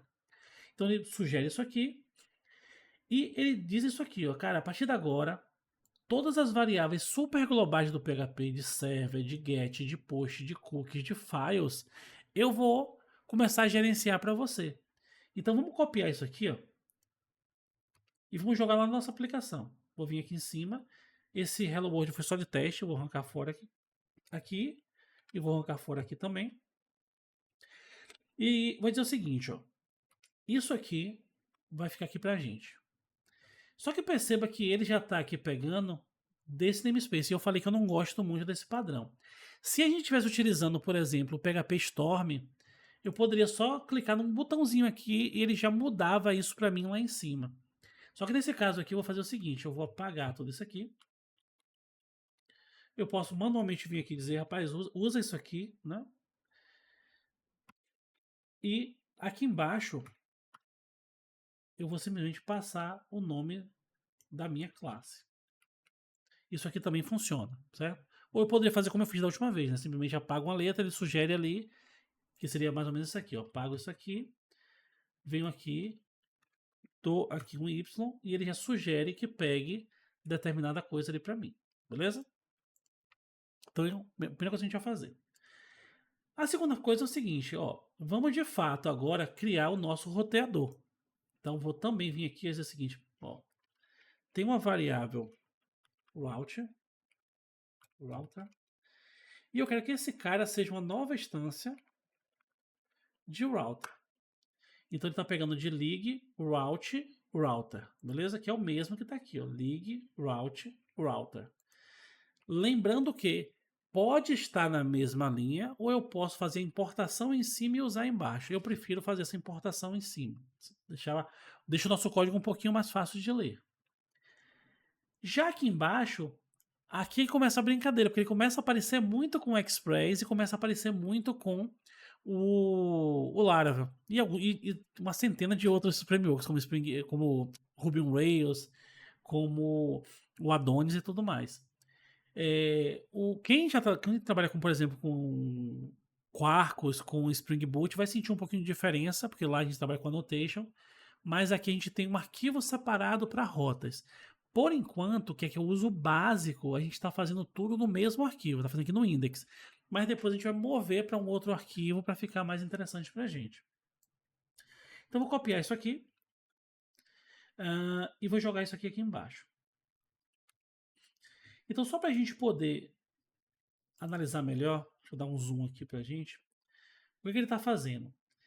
Aqui eu criei um novo objeto de roteamento. Ah, Paulo, eu não entendo muito bem essa questão de objeto e tal. Como eu comentei com vocês, é interessante que vocês leiam aquele tutorial, aquele curso que eu fiz lá em textual, explicando o básico de orientação a objetos, porque ele vai te dar um arcabouço bem interessante para você entender melhor as coisas aqui. Então, esse objeto, ele é desse tipo, que é do tipo router, então ele implementa todos os métodos, ou melhor, ele tem à sua disposição todos os métodos e atributos que essa classe disponibiliza. Então, um desses métodos é o método map, que ele vai fazer o seguinte: ele vai sempre mapear alguma rota de endereço para algum lugar, alguma rota de endereço de URL para algum lugar. Só que, como eu passei para vocês também o dever de casa de estudar um pouquinho sobre HTTP, se a gente até vier aqui, ó, HTTP Methods Mozilla, a gente vai ver que a gente tem o método get, o método head, o método post, put, delete, connection, opt, trace e patch. Na vida real, os que a gente mais usa é post, get, put, delete e o patch. Não é que a gente não use os outros, mas majoritariamente a gente usa esses. E aí tem um detalhe interessante, que inclusive é uma pegadinha que algumas pessoas fazem, né? Se eu perguntar para vocês, para que serve, por exemplo, o método get, vocês me responderiam o quê? Joga aqui no chat, principalmente os que foram meus alunos aí, mas todo mundo na verdade. Mas para que serve o get?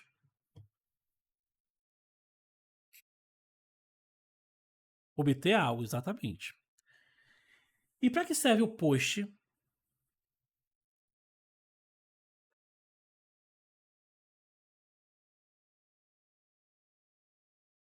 Criar algo, beleza.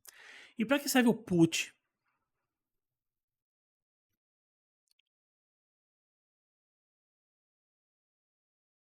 Atualizar algo. Só que o put, ele tem uma pegadinha. Se eu botar aqui, ó, put http. Olha que interessante. O método HTTP put é usado para criar ou substituir completamente um recurso. Então a gente normalmente na vida real a gente não utiliza o put para criar. Mas a especificação dele diz que sim, é possível. E não estaria errado se a gente utilizasse ele para atualizar, para criar alguma coisa. Então, assim, ó, até os que já trabalham aqui na área, que vocês já usaram alguma vez o put para criar alguma coisa? Onde vocês trabalham é comum fazer isso? Joga aí no chat só para a gente poder interagir. Mas, assim, normalmente a gente utiliza ele para atualizar. Como é que é ensinado para a gente? Se você precisa atualizar a entidade inteira, né? Você utiliza o put. E se você quiser atualizar parcialmente, só um pedaço dela, a gente utiliza o patch. Mas sim, o put pode ser utilizado para cadastrar, né, para criar um novo recurso. Agora tem um detalhe importante aqui, que vai ser um bate-papo que a gente precisa ter. Quem aqui já brincou com HTML? Principalmente com formulários HTML, ou já trabalhou com isso? Joga aqui no chat só para eu ter uma ideia. Mas assim, ó, quem já trabalhou com HTML, quem já brincou com HTML, percebeu que o formulário HTML não suporta tudo isso aqui. Ele só suporta get e post. Já perceberam isso?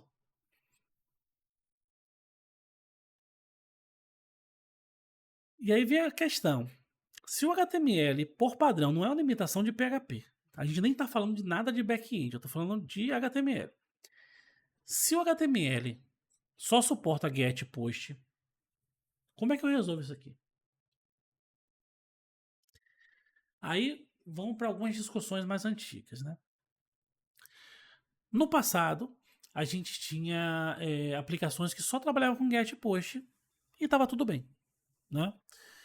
Só que a gente acaba tendo um pouco de dificuldade de rastrear o que está acontecendo, né? Porque só tem ali duas coisinhas.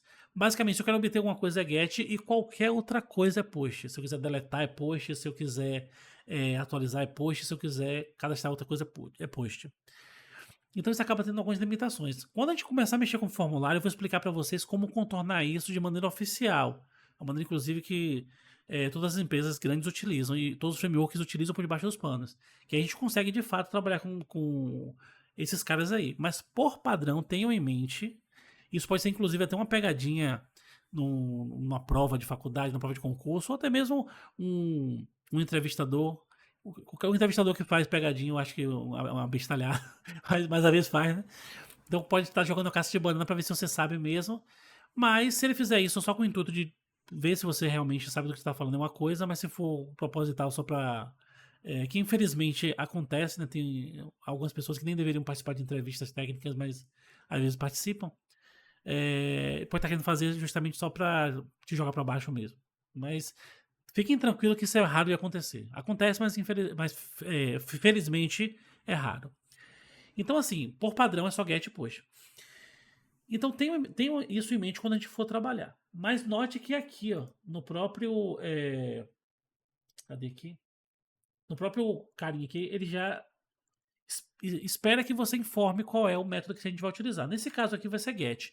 E uma coisa que a gente tem que ter em mente também é o seguinte: no navegador de internet, se eu não falo qual é o verbo que eu quero utilizar, qual é o padrão, joguem aí no chat.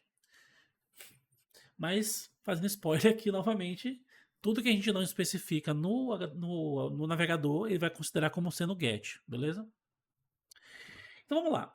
Perceba que como eu colei de lá para cá, ele está acusando que ele não sabe o que é essa interface aqui. Ó. Novamente eu posso simplesmente apagar aqui e jogar que ele sugere que eu importe esse cara aqui, ó, que é o Laminas de Arcturus Server Request Factory. Né? Não, desculpe, Server Request Interface, que é o de cá. E eu também tenho esse Response Interface. Tudo isso aqui vem lá do padrão da PSR 7. Por isso que a gente teve que importar esse cara aqui. E aqui é que está o grande lance. Quem trabalha com Java, com C Sharp, já está acostumado a ter que tipar a variável de entrada, ter que tipar a resposta de saída da função, tudo já está tipado. Mas quem trabalha com PHP, já vem trabalhando há mais tempo, talvez ainda não esteja acostumado com esse tipo de tipagem. Lembrando que se eu tirar aqui a tipagem, ele continua funcionando. Mas é importante que a gente já se acostume com isso, porque o PHP está caminhando para não o PHP como linguagem, mas o ecossistema do PHP, os frameworks que são construídos com PHP, estão caminhando para cada vez mais deixar essa tipagem explícita. Lembrando que tipagem explícita e fortemente tipado são coisas completamente diferentes. Né? Eu posso, inclusive, ter uma tipagem implícita, mas ainda assim ser forte. Certo? Não tem nada a ver uma coisa com outra.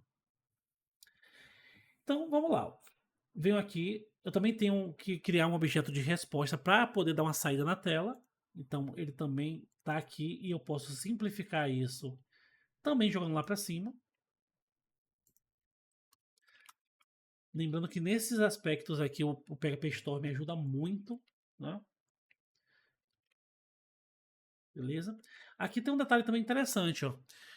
Principalmente para quem trabalha com outras linguagens. No PHP, quando você está criando um novo objeto, está criando uma nova instância de uma classe, você pode colocar esse parêntese ou não.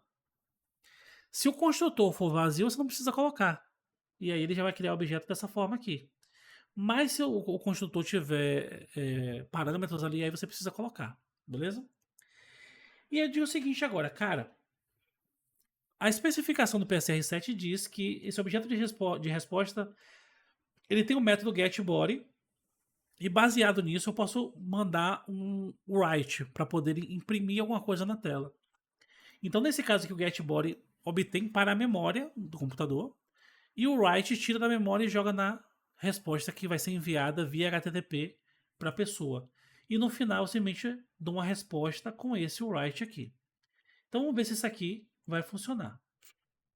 Vamos vir aqui mais uma vez. Cadê? Eu acho que eu acabei fechando aqui, mas não tem problema, digito novamente. E ele deu algum bug aqui, ele não trouxe pra gente a nossa resposta, por quê? Vamos tentar entender aqui.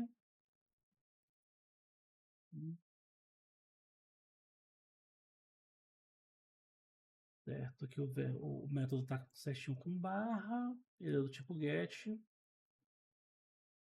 Esse cara aqui não está sendo utilizado, apesar de que está sendo importado ali. Ah tá, tem outros passos aí na verdade.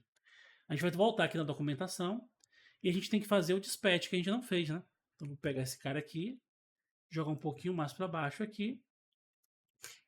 E por fim, ó, eu posso enviar de fato a resposta para o navegador. Seria isso aqui. Vou vir aqui agora. Cadê? E agora ele veio com o meu Hello World. Beleza? Vamos bater um papo sério aqui, principalmente já está chegando no final dessa aula aqui. Primeiro, a minha percepção. Para quem está dando os primeiros passos, isso aqui parece ser uma coisa de outro mundo. Então, se nesse momento você está assim, Paulo, eu não entendi nada, pode ficar tranquilo que realmente eu também fiquei assim da primeira vez. Só que assim, como eu comentei com vocês, a gente está fazendo algo aqui de um nível um pouco mais alto. A gente está fazendo algo aqui que é análogo à construção de um framework. Porque na verdade a gente vai construir um framework aqui. Só que lembrando a vocês que vocês não precisam ter todo esse trabalho no dia a dia de vocês. Qual é o ponto mais forte desse treinamento aqui para vocês? Óbvio, a gente vai aprender a usar IA, a usar IA para agilitar as coisas aqui para a gente, a construir aplicações, mas eu quero que vocês entendam que é isso que falta para muita gente no mercado, como é que as coisas acontecem por debaixo dos panos. Hoje, por exemplo, eu estava conversando com um amigo, e aí, em dado momento, ele tava comentando sobre as dificuldades que ele teve no começo e tal. E aí eu falei com ele, cara, quando você tava mexendo ali com front-end no começo, né? Ele é dev front-end. Você aprendeu a mexer com o DOM da página, lá o Document Object Model?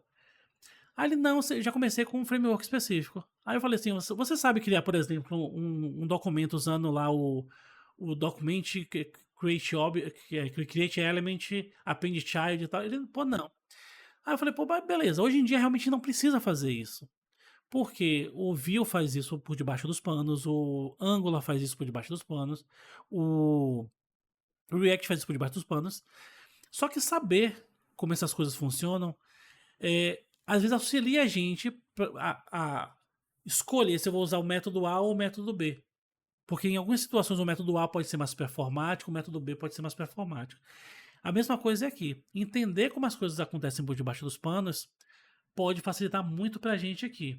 Nesse caso aqui, ó, a maior parte dessas coisas aqui, que inclusive a gente viu isso lá, tudo que eu fiz aqui foi simplesmente copiar tudo que estava lá e jogar aqui. Eu não implementei nada. Até agora, eu não programei nada. Eu peguei exatamente do jeito que está lá. Então, quem é que teve o trabalho de construir essas coisas aqui foi quem construiu a biblioteca Route, quem construiu a biblioteca de Arcturus e quem construiu a biblioteca de HTTP Render. Não foi eu que tive esse trabalho. Mas entender como ela funciona é interessante para a gente. A gente vai ver que uma vez configurado isso aqui, a gente não vai precisar mais mexer em nada que não seja essa partezinha aqui. E até essa partezinha aqui, eu vou ajudar vocês a configurar de um jeito que vocês vão literalmente passar uma única linha e ele vai fazer o roteamento para a gente de uma forma extremamente poderosa, pegando qualquer informação que venha na request e devolvendo várias coisas na resposta. A gente vai configurar isso aqui. Mas por hora, perceba que a gente clicou aonde ali, e isso é muito importante para quem está, inclusive, com um pouquinho de medo aqui.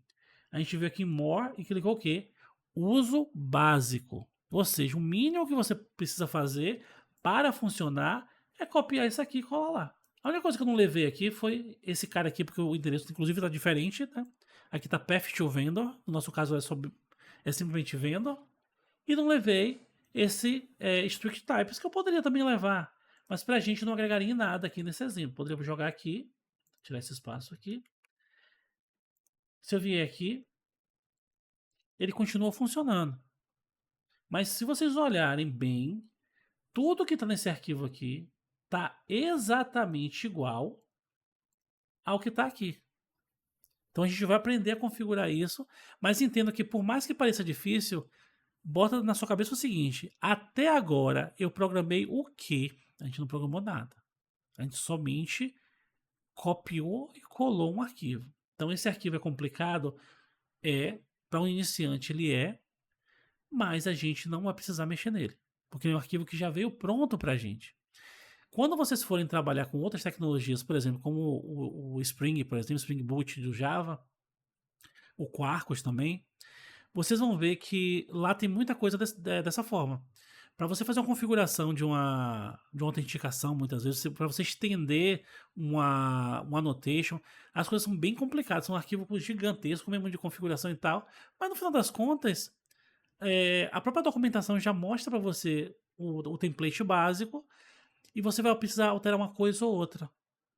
Eu preciso trabalhar com proteção de rotas. Aqui é bem simplesinho. No Spring não é difícil, mas é um pouquinho mais complicadinho. Um pouquinho mais só. Mas a configuração é um pouquinho mais complicada. Então vocês vão ver que tudo isso, num primeiro momento, parece difícil. Se pareceu difícil, qual é a minha dica? Beleza, entendi aqui, ou então não entendi. Vou anotar aqui. Lembra que eu pedi para vocês trazerem um caderninho, alguma coisa? Anota. Daqui a pouquinho, o que eu vou fazer? Vou parar. O Paulo vai acabar aqui com a aula. O que eu vou fazer? Vou parar, beber uma água, fazer um lanche, tomar um café. Quem sabe, se eu tiver tempo hoje e disposição ainda hoje, porque posso ser que tenha voltado do trabalho e esteja cansado, né? Mas se eu tiver disposição ainda hoje, o que eu vou fazer? Vou parar um pouquinho e tal. Vou jogar uma partidinha de um videogame de uns 10, 15 minutos. Se for PUBG, aí uns 30, 40 minutos. Eu jogo uma partidinha de um videogame. Relaxar a mente, vou voltar e vou assistir de novo. Ou então, não, Paulo, eu vou dormir hoje, amanhã de manhã eu vejo isso. Paulo, mas eu trabalho amanhã. Beleza, amanhã, meio-dia, quando eu parar para almoçar, eu vou assistir de novo. Então tenham isso, dê um momento de folga pro seu cérebro, senão fica mais difícil de absorver as coisas, beleza? Então eu vou parar a aula aqui, ou melhor, vou parar a gravação aqui, pra gente poder interagir um pouquinho.